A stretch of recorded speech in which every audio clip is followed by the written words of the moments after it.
ನಿನ್ನೆಯಿಂದ ನಾವು ರಾಮನಗರ ಮತ್ತು ಮಂಡ್ಯ ಎರಡು ಜಿಲ್ಲೆಗಳನ್ನು ವಿಸಿಟ್ ಮಾಡಿ ಸುಮಾರು ಒಂದು 35ರಿಂದ 40 ಆಫೀಷಿಯಲ್ಸ್ ಬ್ಯಾಂಗ್ಳೂರಿಂದ, ರಾಮನಗರದಿಂದ, ಮಂಡ್ಯದಿಂದ ಎಲ್ಲ ಆಫೀಸರ್ಸ್ ಸೇರಿಸಿ ಟೀಮ್ ಮಾಡಿ ಇನ್ಸ್ಪೆಕ್ಷನ್ ಮಾಡ್ತಾ ಇದ್ದೀವಿ ಎರಡು ಜಿಲ್ಲೆಯಲ್ಲಿ.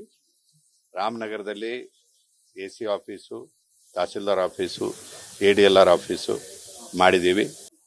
ಇಲ್ಲಿನೂ ಕೂಡ AC office, tahsildar office, ADLR office ಮಾಡಿದ್ದೀವಿ. ಇವತ್ತಿಗೆ ಸಬ್ ರಿಜಿಸ್ಟ್ರಾರ್ ಆಫೀಸ್ ನಾನು ಬಂದೆ. ಈಗ ಇನ್ನೂ ಕೆಲವೊಂದು ಪ್ಲೇಸ್ಗಳನ್ನು ವಿಸಿಟ್ ಮಾಡ್ತಾ ಇದ್ದೀವಿ. ಇವತ್ತು ಇಡೀ ದಿನ ನಮ್ಮ ಆಫೀಸರ್ಸು ಮಾಡ್ತಾರೆ. ನಿಮ್ಮಲ್ಲಿ ಈ ಜಿಲ್ಲೆಯಲ್ಲಿ ಸಮಸ್ಯೆಗಳು ಹಲವಾರು. ಈಗ ಫಾರ್ ಎಕ್ಸಾಂಪಲ್ ಇಲ್ಲಿ ಬಂದರೆ, ಈಗ ಇಲ್ಲಿ CCTV ವರ್ಕ್ ಆಗ್ತಾ ಇಲ್ಲ. CCTV ವರ್ಕ್ ಆಗದೆ ಇದ್ರೆ ಒಳಗೆ ಯಾರು ಬರ್ತಾರೆ, ಯಾರು ಹೋಗ್ತಾರೆ, ಏನು ಟೌಟ್ಸ್ ಬರ್ತಾರೆ, ಜನರಿಗೆ ಏನು ಹೆರಾಸ್ಮೆಂಟ್ ಆಗ್ತಿದೆ, ಯಾರು ಎಷ್ಟು ಕಾಯ್ಬೇಕಾಗ್ತದೆ ಅಂತ ಅನ್ನೋದು ಗೊತ್ತಾಗೋದಿಲ್ಲ. CCTV ಯಾಕೆ ವರ್ಕ್ ಆಗ್ತಾ ಇಲ್ಲ ಅಂತಂದ್ರೆ there is no proper answer.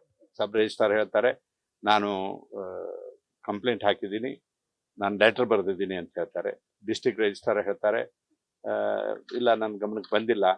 ಅಥವಾ ಅವರು ಎಷ್ಟು ಖರ್ಚಾಗುತ್ತೆ ನಿಮಗೆ CCTV ಹಾಕಂದ್ರೆ ಒಂದು 10,000 ರೂಪಾಯಿ, 10,000 ರೂಪಾಯಿದು ಖರ್ಚು ಮಾಡಲಾರ್ದೆ, CCTV ಹಾಕಲಾರ್ದೆ ಈಗ ಸುಮಾರು ದಿವಸದಿಂದ ಹಾಗೆ ಇಟ್ಕೊಂಡು ಕೂತಿದ್ದಾರೆ. ಇನ್ನ ಒಬ್ರು ವೃದ್ಧ, ಒಂದು 80 ವರ್ಷದವರು, ಅವರು ರಿಜಿಸ್ಟ್ರೇಷನ್ಗೆ ಬಂದಿದ್ರು.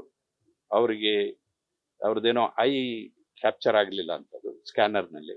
ಯಾಕೆಂದ್ರೆ ಸ್ಕ್ಯಾನರ್ ಹಾಳಾಗಿತ್ತು. 1 ತಿಂಗಳಿಂದ ಅವ್ರದ್ದು ರಿಜಿಸ್ಟ್ರೇಷನ್ ಆಗಿಲ್ಲ. 80 ವರ್ಷದ ವೃದ್ಧ, ಈ wants to sell his property. So ಈಗ 1 ತಿಂಗಳಿಂದ ರಿಜಿಸ್ಟ್ರೇಷನ್ ಆಗಕ್ಕೆ ತಯಾರಿಲ್ಲ. ಯಾಕೆಂದ್ರೆ ಇವ್ರ ಸ್ಕ್ಯಾನರ್ ಹಾಳಾಗಿತ್ತು. ಸ್ಕ್ಯಾನರ್ ತಿಂಗಳಿಗಟ್ಟಲೆ ಹಾಳು ಮಾಡ್ಕೊಂಡು ಕೂತ್ಕೊಂಡ್ರೆ. So this is all small things but very important things. ಇದಕ್ಕೆ ಅಂತೀವಿ ನಾವು ಇನ್ಎಫಿಷಿಯನ್ಸಿ ಇನ್ ಅಡ್ಮಿನಿಸ್ಟ್ರೇಷನ್. ಸೊ ಇದೆಲ್ಲ ಇಂಪ್ರೂವ್ ಆಗ್ಬೇಕಿದೆ. ಹಲವಾರು ಸಮಸ್ಯೆಗಳಿದ್ದಾವೆ. ನೋಡ್ತಾ ಇದ್ದಾರೆ ನಮ್ಮ ಅಧಿಕಾರಿಗಳು. ನೋಡಿಕೊಂಡು ನಾವು ಕೇಸ್ ರಿಜಿಸ್ಟರ್ ಮಾಡಿ ಯಾರಿಗೆ ಏನು ಉತ್ತರ ಕೇಳಬೇಕು ಕೇಳ್ತೀವಿ.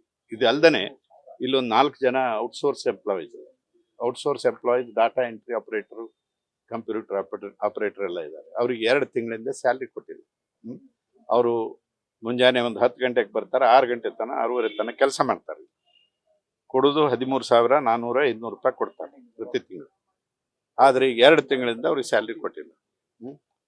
ಸರ್ಕಾರ ಈ ವಿಷಯದಲ್ಲಿ ಗಮನ ಹರಿಸ್ಬೇಕು. ಆಯ್ತಾ? ಪರ್ಮನೆಂಟ್ ಎಂಪ್ಲಾಯೀಸ್ ತಗೊಳ್ಳೋದಿಲ್ಲ, ಈ ಟೆಂಪ್ರರಿ ಆಗಿ ಔಟ್ಸೋರ್ಸ್ ಮಾಡ್ಕೊಂತೀರಿ, ಅವ್ರಿಗೆ ಸರಿಯಾದ ಪೇಮೆಂಟ್ ಕೊಡೋದಿಲ್ಲ. ಎಫಿಷಿಯನ್ಸಿ ಇನ್ಸ್ಟಿಟ್ಯೂಷನ್ ಅಲ್ಲಿಂದ ಹೇಗೆ ಬರ್ತದೆ? ಸೊ ಇದಕ್ಕೆ I am going to register a case for that also. So ಈ ಥರದ ಸಮಸ್ಯೆಗಳನ್ನ ನಾವು ಕಂಡು ಹಿಡಿತಾ ಇದ್ದೀವಿ. ಅಡ್ಮಿನಿಸ್ಟ್ರೇಷನ್ ನಲ್ಲಿ ಏನೇನು ಎಫಿಷಿಯನ್ಸಿ ತರಲಿಕ್ಕೆ ಶಕ್ತಿದೆ ಅದನ್ನೆಲ್ಲ ಪ್ರಯತ್ನ ಮಾಡಿ.